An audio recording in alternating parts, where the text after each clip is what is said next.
Hello friends, welcome to you all. तो दोस्तों, आज के जो सीटेट के क्वेश्चन पूछे गए थे उसके एनालिसिस करने वाले हैं यहाँ पे। आज यानी कि कल के डेट की आप ध्यान दीजिएगा, यहाँ पे 30 दिसंबर लिखा हुआ है। 30 दिसंबर का ये पेपर है जो क्वेश्चंस आपसे पूछे गए थे। तो सबसे पहला क्वेश्चन आपसे पूछा गया कि बाइनरी नंबर को डेसिमल नंबर में डेसिमल को बाइनरी में बदलना है। ठीक है, ये एक नया टाइप का क्वेश्चन पूछ लिया गया दोस्तों।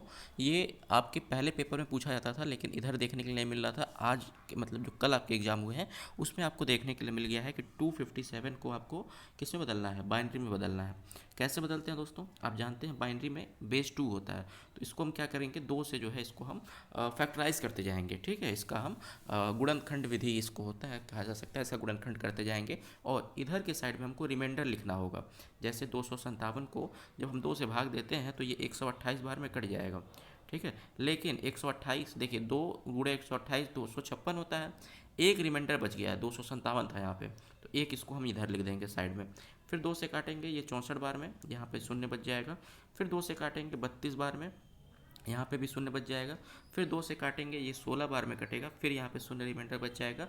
ठीक है, फिर 2 से काटेंगे, ये 8 बार में कटेगा, फिर शून्य रिमाइंडर बचेगा। फिर 2 से काटेंगे 4 बार में शून्य रिमाइंडर, फिर 2 से काटेंगे 2 बार में शून्य रिमाइंडर, फिर 2 से काटेंगे 1 बार में।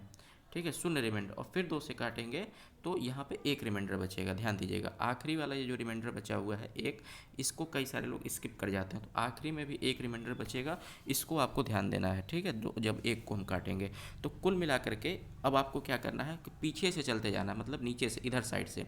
ठीक है, एक शून्य मतलब इधर से, यहाँ पे देखिएगा पीछे से 1 0 0 ऐसे लिखते चले जाना है। ठीक है, तो लिख लीजिए कितने बार शून्य है, एक के आगे कितने बार शून्य है दोस्तों। लगभग आपका 1 2 3 4 5 6 7 शून्य होगा। 1 2 3 4 5 6 और 7 शून्य, और फिर आखिरी वाला ये जो एक था इसको हम लिख देंगे। ठीक है, ये मैं उल्टा, देखिए इसमें हालांकि दोनों साइड से बराबर होगा, परंतु आपको हमेशा इस साइड से चलना होता है, पीछे के साइड से, इसको आप ध्यान दीजिएगा। ठीक है, तो इतना लिख करके और इसको हम बेस ऐसे 2 लिख देंगे, तो ये जहाँ पर लिखा होगा यही आपका राइट आंसर होगा। ठीक है, चलिए नेक्स्ट क्वेश्चन पे चलते हैं दोस्तों। ठीक है, नेक्स्ट क्वेश्चन आपसे जो पूछा गया वो था कि इसमें बताइए कि कौन इसका जो है, आप एक सिंप्लीफिकेशन का क्वेश्चन था, इसका वैल्यू क्या होगा। तो देखिए अलग अलग लोग इसको अलग अलग तरीके से करेंगे, हम इसको आप डायरेक्ट बता देते हैं। आपको पता है कि 8 9 72 होता है, और 72 में जब 3 जुड़ेगा तो कितना हो जाएगा, 75 हो जाएगा। और 75 आपका एक ही, मतलब आखिरी का 5 जो है, आखिरी का अंक 5 जो है एक ही डिजिट में था। यहाँ पे लास्ट डिजिट का कॉन्सेप्ट यूज़ कर रहे हैं। लास्ट डिजिट का कॉन्सेप्ट ये कहता है कि हमको जो भी ऑपरेशन किसी संख्या के साथ करनी है वह उस संख्या के लास्ट डिजिट के साथ कर दीजिए, तो आंसर का लास्ट डिजिट आपको मिल जाएगा। ठीक, ऑप्शन में एक बार देख लेंगे कि सारे ही ऑप्शन का जो उत्तर था, सारे ही ऑप्शन में लास्ट डिजिट अलग अलग था। भाई 2 में सही वो था, सेम था, उसको छोड़ देंगे। अगर मान लीजिए ऐसे जो है आप कर लेंगे 1 2 सेकंड के अंदर। अगर बाई चांस मान लीजिए कि अगर आपका डिजिट सब में सबका मतलब सेम रहता तो भी उसका अलग ट्रिक है। ऐसा नहीं है कि आपको सिंप्लीफिकेशन करना होगा, उसके लिए अलग ट्रिक बताएंगे आपको जब धीरे धीरे आएगा क्वेश्चन तब। ठीक है, चलिए नेक्स्ट क्वेश्चन पे चलते हैं। ये पूछा हुआ था कि इसमें इकाई का अंक क्या होगा। ठीक है, इकाई का अंक, तो ये तो आप सभी लोग कर लेंगे। 7 को 2 से गुणा करते हैं तो 4 आता है। ऑप्शन नंबर 20 क्वेश्चन का राइट आंसर होगा। ठीक है, नेक्स्ट क्वेश्चन चलते हैं। चलिए, एक क्वेश्चन पूछा गया कि 1/4 विद्यार्थी साइकिल से, 1/5 विद्यार्थी बस से, 1/3 स्कूटर से विद्यालय जाते हैं, शेष 13 विद्यार्थी अन्य साधनों द्वारा विद्यालय जाते हैं। ज्ञात कीजिए कि कितने विद्यार्थी स्कूल बस से जाते हैं। ठीक है, ऐसा कुछ है। ठीक, कितने विद्यार्थी बस से जाते हैं, तो यहाँ पे लिखा हुआ है कि देखिए टोटल होता है आपका, एक होता है किसी भी चीज़ का, उसमें से 1/4, 1/5 और 1/6 नहीं 1/3, ये लोग जो है आपके अलग अलग संसाधनों से जाते हैं। तो टोटल मिला के इतना हो गया, इस सब का एलसीएम हम ले लेंगे, 4×5 = 20, और या तो आप हाँ 20, 4×5 = 20 और गुणे 3 यानी कि 60 आप ले सकते हैं। आप कोई भी एलसीएम कुछ भी आ सकता है आपके हिसाब से, आपकी मर्जी पे है। ठीक है, मैंने 60 ले लिया। ठीक है, 15 चौको 60 होता है, प्लस यहाँ पे आप देखेंगे तो 5 से आप लगभग 12×5 = 60, और प्लस 3 से काटेंगे 20 बार में। ठीक है, तो यानी कि 20 और 15 35 और 12 47, 47/60 हो गया। ठीक है, अब एक में से माइनस कर देंगे, एक में से 47/60, यानी कि बचा कितना, बचा कितना दोस्तों, अगर देखा जाए कितना बचा है तो इसको देखा जाए, 47 में से 60 में से 47 माइनस करेंगे तो 13 बचेगा। यानी कि 13 बच्चे बच गए हैं जो कि किसी अन्य उससे जाते हैं। और क्वेश्चन में देख लीजिए शेष 13, अरे देखिए कितना अच्छा क्वेश्चन था। ठीक है, 13 यहाँ पे भी लिख दिया था और 13 इसमें भी आ रहा है, मतलब हमारे मानने के हिसाब से भी 13 आ रहा है और 13 ऑप्शन में भी दिया हुआ था। यानी कि 13 की वैल्यू 13 है, तो आपको क्या बात ज्ञात करना था, ज्ञात कीजिए कि कितने विद्यार्थी स्कूल बस से जाते हैं। ठीक है, स्कूल बस से कितने जाते थे दोस्तों, 1/5, 1/5 यानी कि ये वाला आपका है बीच वाला यानी कि 12, 12 की वैल्यू आपको निकाल देनी है। तो 12 गुणे 13 करेंगे आप। ठीक है, 12 गुणे 13 आप कर देंगे तो आपका आंसर आ जाएगा। ठीक है, ऑप्शन में कुछ स्कूल बस से जाते हैं, कितने विद्यार्थी स्कूल बस से जाते हैं। तो 12 की वैल्यू 12 ही हो जाएगी ना। ठीक है, 12 गुणे 13 नहीं करना है। ठीक है, 12 की वैल्यू 12 हो जाएगी, 13 से गुणा नहीं करना है। ध्यान दीजिएगा कि 13 की वैल्यू 13 थी अगर, तो 12 की वैल्यू क्या हो जाएगी, 12 ही तो हो जाएगी। ठीक है, ऑप्शन नंबर 20 को राइट आंसर हो जाएगा। ठीक है, फिर से आप इसको एक बार पीछे देखेंगे तो आपको समझ में आ जाएगा मैंने किया क्या है। चलिए नेक्स्ट क्वेश्चन देखते हैं। ये पैटर्न एक दिया हुआ था दोस्तों। ठीक है, इसको आप देख लीजिएगा कि ये पैटर्न था कि 9 गुणे 9 प्लस 7 करने पे ये आता है। ठीक है, ऐसे ही 9 गुणे 8 ये करने पे इतना आता है। ठीक है, 3 बार किया हुआ है तो आप ध्यान दीजिएगा, 3 बार इसमें 3 संख्याएं दी हुई हैं तो इसके आगे 3 जीरो बढ़ा दिया है। ठीक है, 2 संख्याएं थी तो 8 के आगे 2 बढ़ा दिया था। एक बार गुणा करना था किसी संख्या से तो एक 8 बढ़ा दिया था। ठीक है, अब देखिए आपसे पूछा हुआ है कि इसके आगे 1 2 3 4 5 है। ठीक है, 5 है, तो कहने का तात्पर्य ये है कि यहाँ पे था 3 और यहाँ पे है 5, यानी कि यहाँ पे सॉरी यहाँ पे 2 था ना, 2 था तो यहाँ पे 3 है। ठीक है, और यहाँ पे एक क्या है, कितना 5 है, तो 5 है और 2 है, यानी कि 3 8 और बढ़ जाएगा। ध्यान दीजिएगा। ठीक है, फिर से समझिए मैं क्या कह रहा हूँ। देखिए यहाँ पे 9 को किसी एक संख्या से गुणा करना था पहले वाले में, तो 2 बार 8 था। ठीक है, मतलब एक 8 बढ़ गया।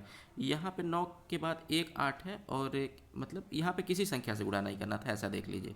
ठीक है, यहाँ पे 9 के बाद एक 8 है तो 2 8 बढ़ गया। ठीक है, यहाँ पे 9 के बाद 8 7 है मतलब 2 डिजिट है तो 3 बार बढ़ गया।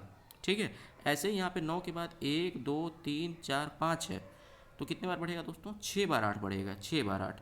ठीक है, 6 बार 8 मतलब 8 के आगे 6 बार 8, यानी कुल मिला के 7 8 होने चाहिए। 7 बार 8 देख लीजिए किस ऑप्शन में है। हाँ, पहले में देखिए कितना है, नहीं होगा, 5 है 6 है। ठीक है, ये 7 बार 8 है, ऑप्शन नंबर सी इस क्वेश्चन का राइट आंसर हो जाएगा। ठीक है, चलिए नेक्स्ट क्वेश्चन पे चलते हैं। देखिए ये लिखा हुआ है एक वृत्त का व्यास दोगुना हो तो वृत्त की परिधि का अनुपात बताइए। तो ये तो शायद रिपीटेड क्वेश्चन हो गया। ठीक है, ये तो मैंने कल ही बताया था आपको दोस्तों, ये अगर दुगुना कर दिया जाए तो परिधि का जो अनुपात होता है वो भी दूना हो जाएगा, तो 1:1:2 इसका राइट आंसर हो जाएगा, ऑप्शन नंबर डी। चलिए नेक्स्ट क्वेश्चन पे चलते हैं। ठीक है, यहाँ पे एक क्वेश्चन आ गया था, 1 किलो आलू 20 रुपये का है, 500 ग्राम टमाटर 20 रुपये का है, 250 ग्राम प्याज 12.5 रुपये का है। 2 किलो आलू का दाम, तो 1 किलो अगर 20 रुपये का है तो 2 किलो 40 का हो जाएगा। ठीक है, 1 किलो टमाटर यानी कि 20 दूनी 40 रुपये का ये भी हो गया। ठीक है, 1 किलो टमाटर और 750 ग्राम प्याज, 750 ग्राम प्याज खरीदने के लिए आवश्यक 25 पैसों की संख्या ज्ञात करें। ठीक है, चलिए कोई बात नहीं है। 750 ग्राम प्याज, देखिए 250 ग्राम प्याज 12.5 का मिल रहा है तो 12.5 को 3 से गुणा करना पड़ेगा ना, तो 12.5 को 3 से 12 गुणे 2 करेंगे तो 25 हो जाएगा, और 25 प्लस 12.5 यानी कि 37.5। ठीक है, 37.5। अब देखिए 37.5 रुपये है, 37.5 रुपये में कितने आपके 25 पैसे के सिक्के होंगे दोस्तों, जल्दी से बताइए। ठीक है, 1 रुपये में 4 सिक्के होते हैं, तो 37.5 रुपये में गुणा 4 कर देंगे, इसको भी गुणा 4 करना पड़ेगा, इसको भी गुणा 4 करना पड़ेगा, जो आए उनको जोड़ देना होगा। तो 4 गुणा 4 160 होता है, फिर 4 गुणा 40 गुणा 4 160 हो जाएगा, 40 गुणा 4 था। ठीक है, 160 प्लस 160 320 और 37.5। ठीक है, गुणा 4 जब आप करेंगे तो लगभग 150 आएगा। ठीक है, तो ये कहने का तात्पर्य 160 प्लस 160 320 और इसमें आपको 150 जोड़ देना था, यानी कि 0 7 और 4 470 सिक्के आपके आंसर हो जाएंगे, ऑप्शन नंबर बी। यहाँ पे पूछा होता है 25 पैसे के कितने सिक्के होंगे। ठीक है, तो यहाँ पे आप देख सकते हैं 40 को 4 से गुणा, जैसे आप इसको कर लेंगे तो इसका आंसर 470 आएगा, option number B. Next question पे चलते हैं। ठीक है, एक छात्र ने 213 से गुणा करने के बजाय इस संख्या को 231 से गुणा कर दिया है, तो उत्पाद या फिर कितना अधिक था, ऐसा कुछ पूछ रहा है, मतलब इनके बीच का अंतर कितना था। ध्यान दीजिएगा कि इसको गुणा करना था किससे, मतलब इसको करना था 213 से। ठीक है, एक संख्या को, और इसने कर दिया 231 से। भाई कितना डिफरेंस है दोनों में, 213 और 231 में कितना डिफरेंस होगा, तो 231 में से जब आपका मान लीजिए कि 210 गया तो 21, लेकिन 3 कम था तो 21 में से 3 घटा देंगे, ठीक है। तो लगभग आपका जो आ जाएगा, आपका ये आ जाएगा 21 में से 3 घटा देंगे यानी कि 18 आ जाएगा, ठीक है। यानी कि 18 का डिफरेंस हो रहा है। हमको कहने का मतलब कि 3 7 5 9 को 18 से गुणा करना होगा, ठीक है। 3 7 5 9 को 18 से गुणा करना होगा।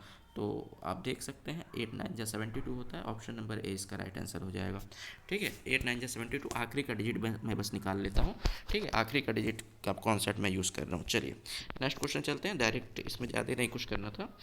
इसमें बताना था 36 54 और 60 में सबसे छोटे उभयनिष्ठ गुणज और सबसे बड़े उभयनिष्ठ गुणज गुणनखंड का अंतर, मतलब एलसीएम और एचसीएफ का अंतर ज्ञात करना था। इसका आंसर दोस्तों आप सभी निकाल सकते थे, ठीक है। शायद इसका आंसर 534 आएगा, ठीक है। 534, इसको आप देख लीजिएगा, कुछ करना नहीं, एक बार एलसीएम निकाल दीजिएगा, फिर एलसीएम निकाल दीजिएगा, इसका अंतर ले लीजिएगा। एक क्वेश्चन आपसे पूछा गया था कि 150 लीटर शेक बनाने के लिए 100 नींबू लगता है, तो 4500 लीटर बनाने में कितना लगेगा।